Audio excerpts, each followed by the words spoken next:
Selamat datang di YouTube channel Matematika SMP.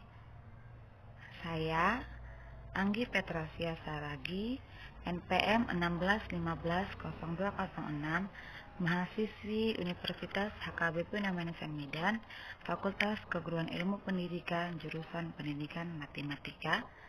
Kali ini saya akan menampilkan video pembelajaran tentang sistem koordinat kartesius. Buat teman-teman semuanya, saksikan videonya sampai habis ya. Selamat menyaksikan.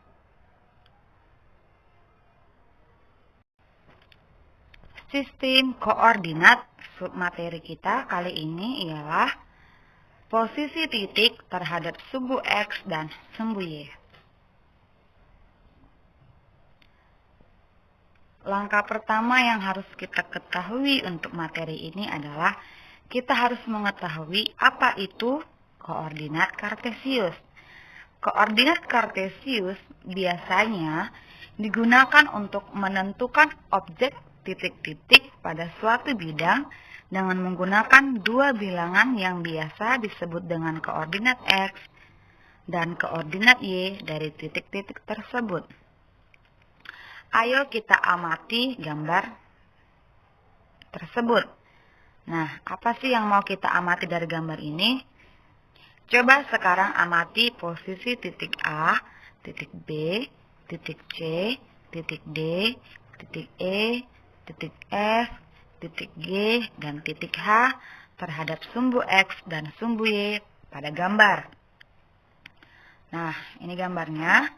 Kita mau amati titik A itu berada di titik mana dianya kan? Nah, dan ternyata titik A berada 3 satuan dari sumbu Y, dan titik A itu juga berada di 6 satuan dari sumbu X. Nah, kesimpulannya begini.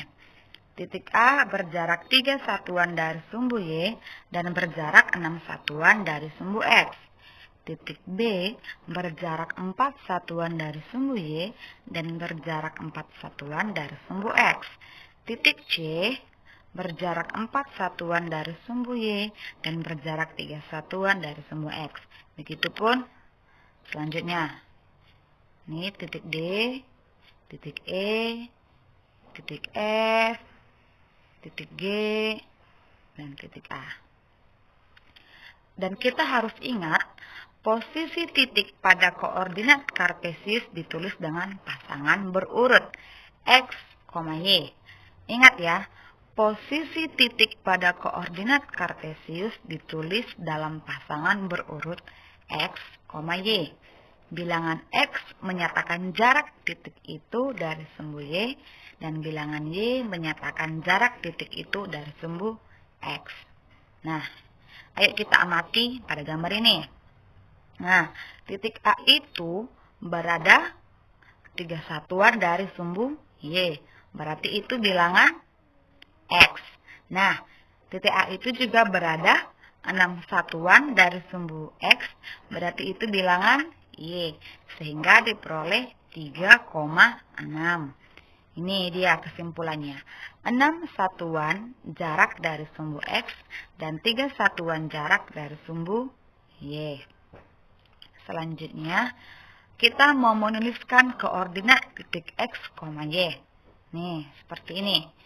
Koordinat titik, jarak ke sumbu X dan jarak ke sumbu Y. Tadi kan sudah saya katakan, untuk koordinat titik X, Y, kalau titik X itu jarak ke sumbu Y dan titik Y jarak ke sumbu X. Kebalikannya aja. Nih, diketahui berarti koordinat titik A itu 3,6.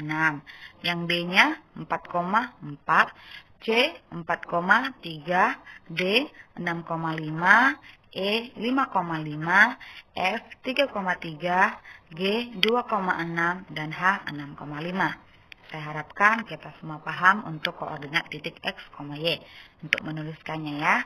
Selanjutnya,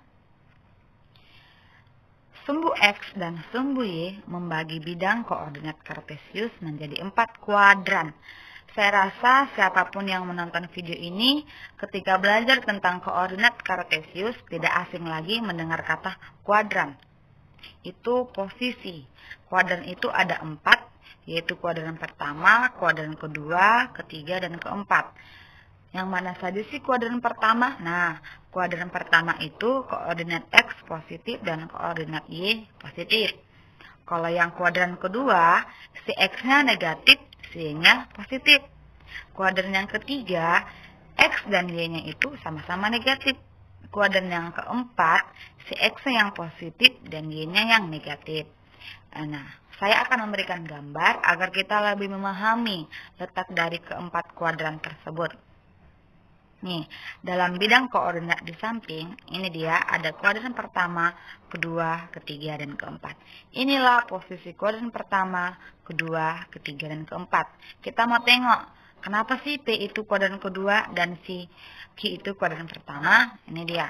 Titik P berada di kuadran kedua karena memiliki koordinat negatif positif.